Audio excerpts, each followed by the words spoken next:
सोचो, अगर तुम अभी किसी ऑफिस में बैठे हो, स्क्रीन पे घूर रहे हो और सोच रहे हो यार ये मुकेश अंबानी, रतन टाटा, विजय शेखर शर्मा, दीपेंद्र गोयल, पीयूष बंसल, अमन गुप्ता, रितेश अग्रवाल, नारायण मूर्ति, इन जैसे लोग इतना बड़ा बिजनेस कैसे बना लेते हैं? क्या उनके पास जन्म से ही करोड़ों रुपए थे? क्या बिना पैसे के बिजनेस शुरू करना इम्पॉसिबल है? अगर आपको भी ऐसा लगता है तो आप एक बहुत बड़े भ्रम में जी रहे हैं। आज की दुनिया में सबसे बड़ा झूठ यही है कि बिजनेस करने के लिए सबसे पहले पैसे की जरूरत होती है। सच्चाई इससे बिल्कुल अलग है, क्योंकि अगर पैसा ही बिजनेस का असली मंत्र होता तो धीरू भाई अंबानी, नारायण मूर्ति और फ्लिपकार्ट के फाउंडर्स जैसे लोग कभी भी अपना साम्राज्य खड़ा नहीं कर पाते। इन लोगों ने कुछ ऐसा किया जो बहुत कम लोग समझते हैं। इन्होंने पैसे से नहीं, लीवरेज को यूज करके बिजनेस खड़ा किया। इसे हम रिसोर्सफुलनेस भी कह सकते हैं। मतलब बिना खुद का पैसा लगाए जो भी रिसोर्सेज आपके पास अवेलेबल हैं उसका सही इस्तेमाल करना, और अगर कुछ भी नहीं है तो दूसरों के रिसोर्सेज और सिस्टम्स का इस्तेमाल करके अपना बिजनेस खड़ा करना। अगर आज की वीडियो आपने एंड तक देख ली तो आप समझ जाओगे कि एक छोटा सा किराने की दुकान चलाने वाला दुकानदार, एक सड़क पे बाइक चलाने वाला आदमी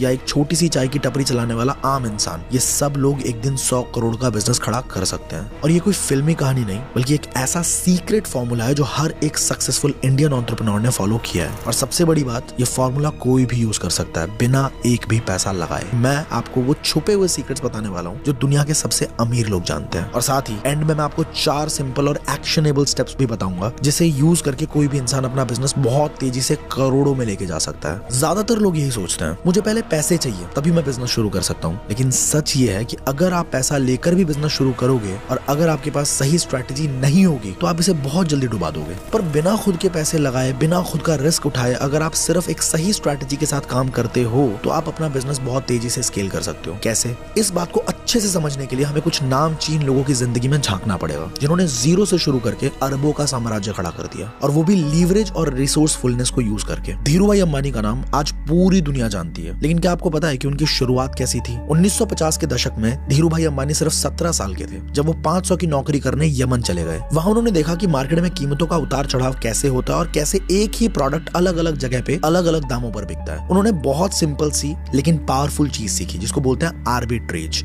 अब ये आर्बिट्रेज क्या होता है? ये एक बहुत सिंपल लेकिन कमाल की स्ट्रैटेजी है। इसमें कोई भी व्यक्ति एक ही चीज को एक बाजार से सस्ते में खरीद कर दूसरे बाजार में महंगे में बेच सकता है। धीरू भाई ने देखा कि यमन में पेट्रोल बहुत सस्ता था और भारत में काफी ज्यादा महंगा था, तो उन्होंने वहां से सस्ते में खरीदा और भारत में ऊंचे दामों पर बेचना शुरू कर दिया। इससे उन्हें बहुत बड़ा मुनाफा हुआ। जब वो भारत लौटे तो उन्होंने कपड़ा मार्केट में एंट्री ली। लेकिन यहाँ एक बड़ा सवाल, अगर उनके पास खुद का पैसा नहीं था तो उन्होंने बिजनेस कैसे शुरू किया? यहीं पे आता है कंसेप्ट लीवरेज का। उन्होंने कभी भी खुद की फैक्ट्री नहीं लगाई, उन्होंने कभी खुद के पैसे से कपड़ा नहीं खरीदा, बल्कि उन्होंने पहले ऑर्डर लिया फिर माल खरीदा। मतलब पहले कस्टमर का पैसा फिर डिलीवरी। रिलायंस का आईपीओ सिर्फ 10 रुपए पर शेयर पे लॉन्च हुआ था और उस समय 57,000 लोगों ने इस कंपनी में इन्वेस्ट किया। आज रिलायंस सिर्फ एक कंपनी नहीं बल्कि 19 लाख करोड़ की इंडस्ट्री है। So what's the learning here? अगर तुम्हारे पास पैसा नहीं है तो दूसरों के पैसे और मार्केट गैप का सही इस्तेमाल करना सीखना पड़ेगा। नारायण मूर्ति, वो नाम जिसने भारत को आईटी सेक्टर का ग्लोबल लीडर बना दिया। लेकिन क्या तुम्हें पता है कि जब उन्होंने इन्फोसिस की शुरुआत की थी तब उनके पास खुद को संभालने तक के पैसे नहीं थे। आज इन्फोसिस की मार्केट वैल्यू 6.5 लाख करोड़ से भी ज्यादा है, लेकिन उसकी शुरुआत सिर्फ 200 रुपए से हुई थी। लेकिन सवाल यह है कि क्या बिना पैसे के इतनी बड़ी कंपनी बनाई जा सकती है? 1970 के दशक में जब भारत में कंप्यूटर और आईटी सेक्टर लगभग ना के बराबर था, तब नारायण मूर्ति को यह समझ आ गया था कि आने वाला समय सॉफ्टवेयर्स का होगा। लेकिन उनके सामने सबसे बड़ी समस्या थी कि कैसे एक आईटी कंपनी शुरू करें जब भारत में इस फील्ड का कोई बड़ा एक्सपर्ट था ही नहीं। यहाँ पे अगेन उन्होंने भी लीवरेज का इस्तेमाल करना शुरू किया। उन्होंने अपने 6 दोस्तों को कन्विंस किया कि वो उनके साथ मिलकर एक सॉफ्टवेयर कंपनी की शुरुआत करें। उनके पास ऑफिस के लिए भी जगह नहीं थी, उनके पास कंप्यूटर्स नहीं थे, उनके पास क्लाइंट्स भी नहीं थे, लेकिन उनके पास एक चीज थी, नॉलेज। उन्होंने देखा कि अमेरिका और यूरोप की बड़ी कंपनियों को सस्ते लेकिन टैलेंटेड सॉफ्टवेयर इंजीनियर्स की जरूरत है और भारत में बेहतरीन इंजीनियर्स तो थे ही, लेकिन उनके पास मौके नहीं थे। यही था उनका मार्केट गैप। उन्होंने सोचा कि अगर हम भारतीय इंजीनियर्स को ग्लोबल कंपनियों के साथ कनेक्ट कर दें तो बिना किसी इन्वेस्टमेंट के एक आईटी कंपनी की शुरुआत हो सकती है। लेकिन यहाँ पे एक बहुत बड़ी चुनौती थी, अगर उनके पास कोई कंप्यूटर ही नहीं था तो क्लाइंट्स तक पहुंचते कैसे? यहाँ पर फिर से लीवरेज का इस्तेमाल हुआ। इन्फोसिस ने अपनी पहली डील साइन की डेटा बेसिक्स कॉर्पोरेशन न्यूयॉर्क के साथ। लेकिन ध्यान देने वाली बात यह थी कि इन्फोसिस के पास अभी तक कंप्यूटर नहीं था। मतलब उन्होंने पहले क्लाइंट से पैसे लिए, फिर उन्हीं पैसों से कंप्यूटर खरीदा और प्रोजेक्ट पूरा किया। यही होता है स्मार्ट बिजनेस, जहां पहले पैसे लाओ फिर सर्विस डिलीवर करो। इन्फोसिस का पहला साल बहुत मुश्किल भरा था। पैसे नहीं थे, इंफ्रास्ट्रक्चर नहीं था, लेकिन टीम में एक चीज थी, दूरदृष्टि। विजन। इन्फोसिस ने 1993 में अपना पहला आईपीओ लॉन्च किया। उस समय तक आईटी सेक्टर को लेकर भारत में ज्यादा भरोसा बिल्कुल भी नहीं था, लेकिन इन्फोसिस के पहले दिन के आईपीओ ने 300% से भी ज्यादा की ग्रोथ दिखाई। आज इन्फोसिस के शेयर 1500 रुपए से ज्यादा के प्राइस पर ट्रेड कर रहे हैं। आज इन्फोसिस दुनिया की टॉप 10 आईटी कंपनी में से एक है। कंपनी की नेटवर्थ 6.5 लाख करोड़ से ज्यादा है। इन्फोसिस में 3 लाख से ज्यादा लोग काम करते हैं। इन्फोसिस के क्लाइंट्स में एप्पल, गूगल, माइक्रोसॉफ्ट जैसी बड़ी कंपनीज भी शामिल है। तो अब आप सोच के देखो, अगर नारायण मूर्ति क्लासिक बहाना बनाते, मेरे पास पैसे नहीं है, मैं कैसे कंपनी शुरू कर सकता हूं, तो शायद आज इन्फोसिस का नाम भी नहीं होता। उन्होंने पैसे नहीं बल्कि स्किल्स का लीवरेज किया। उन्होंने बिना कंप्यूटर, बिना इंफ्रास्ट्रक्चर और बिना फंडिंग के अपनी कंपनी खड़ी कर दी। इसलिए अगर तुम बार बार यही सोचते हो कि बिजनेस के लिए तो पैसे ही चाहिए, तो ये वीडियो तुम्हारे लिए सबसे बड़ा वेकअप कॉल है मेरे भाई। पैसा नहीं, आइडिया और एग्जीक्यूशन बिजनेस बनाता है। अब सवाल ये उठता है कि क्या तुम भी अपने स्किल्स को लीवरेज कर सकते हो? कमेंट्स में बताना मुझे।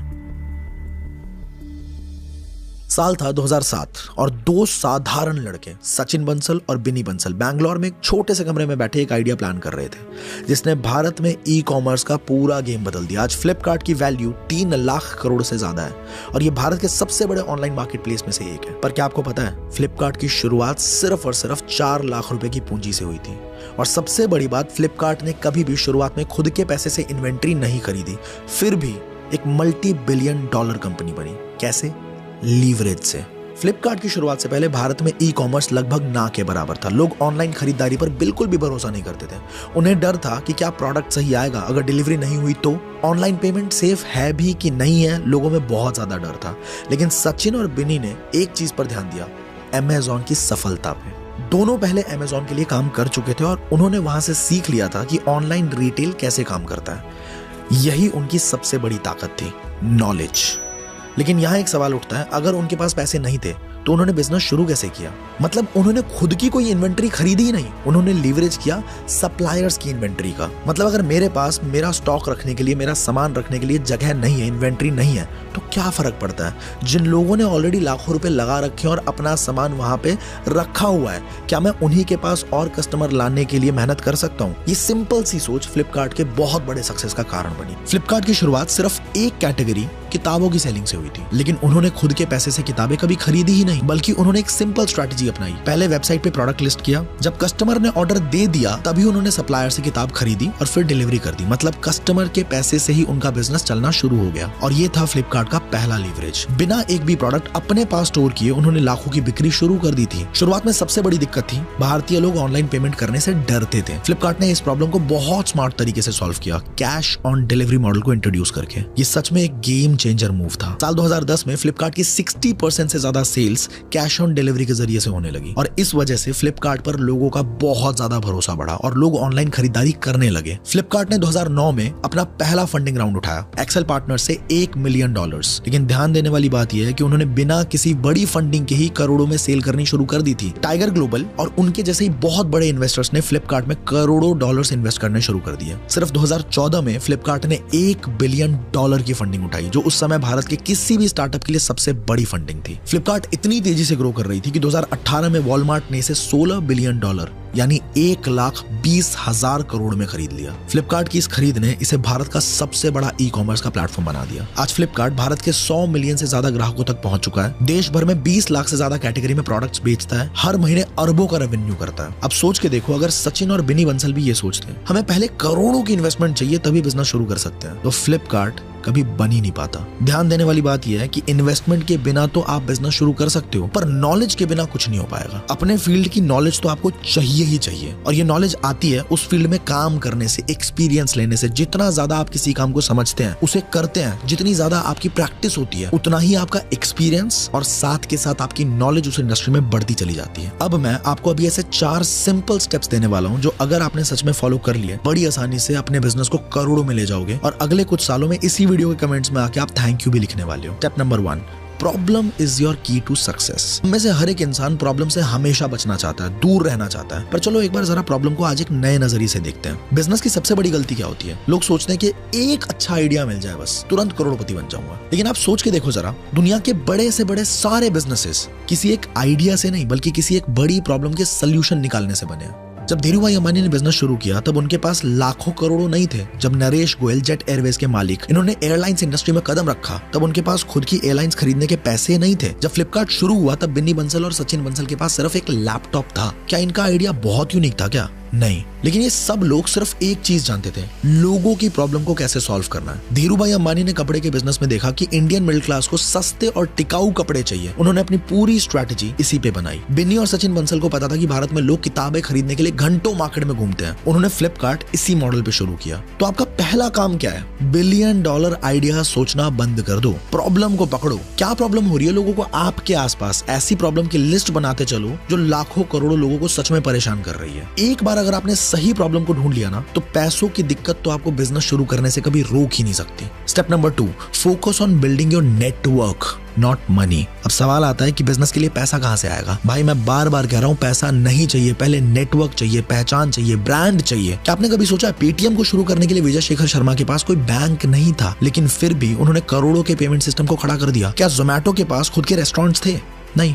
क्या ओयो के पास खुद के होटल्स थे? नहीं। तो उन्होंने किया क्या? उन्होंने नेटवर्क खड़ा किया भाई साहब, दूसरों के रिसोर्सेज को अपने ब्रांड के साथ जोड़ दिया। ओयो का मॉडल क्या था? दूसरे के होटल को अपने नाम से चलाना। जोमैटो का मॉडल क्या था? दूसरे के रेस्टोरेंट को ऑनलाइन लेके आना। आपको भी यही करना है। आज के जमाने में पैसे से बिजनेस खड़ा नहीं होता है, नेटवर्क और ट्रस्ट से खड़ा होता है। तो पहला काम, अपने इंडस्ट्री के लोगों से जुड़ो, उनके साथ काम करो, सीखो, समझो और अपनी जगह बनाओ। आपको इसी तरह से सोचना है कि जो प्रॉब्लम आपने पकड़ा उसका सोल्यूशन अगर आप ऑलरेडी ढूंढ चुके हो तो आप उस सोल्यूशन को कैसे मार्केट तक पहुंचाओगे। अगर आपके पास उतने रिसोर्सेज नहीं है कि आप खुद सोल्यूशन क्रिएट कर पाओ तो आप कैसे अपने नेटवर्क को बिल्ड करके उस नेटवर्क का इस्तेमाल करोगे ताकि वो सोल्यूशन इफेक्टिवली लोगों तक पहुंच जाए। देखो, बिजनेस में या तो पैसा लगता है या फिर दिमाग लगता है। अगर पैसा नहीं लगा सकते आप तो दिमाग तो लगाना पड़ेगा boss. Step number 3, take baby steps. सबसे बड़ा सवाल, बिजनेस कैसे शुरू करें? लोग एक ही झटके में 100 करोड़ कमाने की सोचते हैं, लेकिन सच ये है कि हर बड़ा बिजनेस छोटे छोटे कदमों से शुरू होता है। अगर तुम्हें लगता है कि कोई भी बड़ा बिजनेस एक रात में बना है तो ये सबसे बड़ी गलतफहमी है दोस्त। Amazon, जो आज दुनिया की सबसे बड़ी ई-कॉमर्स कंपनी है, उन्होंने सिर्फ किताबें बेचकर शुरुआत करी थी। ओला आज भारत का सबसे बड़ा कैब सर्विस प्लेटफॉर्म है, लेकिन इसकी शुरुआत सिर्फ मुंबई में कुछ टैक्सियों से हुई थी। रिलायंस, जो आज 19 लाख करोड़ की कंपनी है, उसकी शुरुआत बस एक छोटे से पॉलिएस्टर के बिजनेस से हुई थी। तो आपको क्या करना है? सबसे पहले एक छोटे बिजनेस पर फोकस करो। मान लो तुम एक डिजिटल मार्केटिंग एजेंसी शुरू करना चाहते हो। अगर तुम्हें लगता है कि शुरू में बड़ी बड़ी कंपनीज तुम्हें हायर कर लेंगी तो ये गलतफहमी है दोस्त। सबसे पहले एक क्लाइंट पकड़ो, सिर्फ एक क्लाइंट, उससे 10,000 रुपए कमाओ। जब पहला क्लाइंट सेट हो जाए तो 5 क्लाइंट पकड़ो, फिर 1 लाख रुपए का बिजनेस बनाओ, फिर धीरे धीरे इसे 10 लाख तक लेके जाओ, फिर 10 लाख का स्टेबल बिजनेस जब बन जाए तब इसे 1 करोड़ तक स्केल करने की सोचो। और जब 1 करोड़ की इनकम आनी शुरू हो जाए तो तुम इसे 10 करोड़ तक भी और 100 करोड़ तक भी लेके जा सकते हो। छोटे से शुरू करने में सबसे बड़ा फायदा यही है कि रिस्क एकदम कम होता है। मान लो तुम अपना पूरा पैसा एक बड़े आइडिया में लगा देते हो, लेकिन वो फेल हो गया तो तुम्हारा सब कुछ चला जाएगा।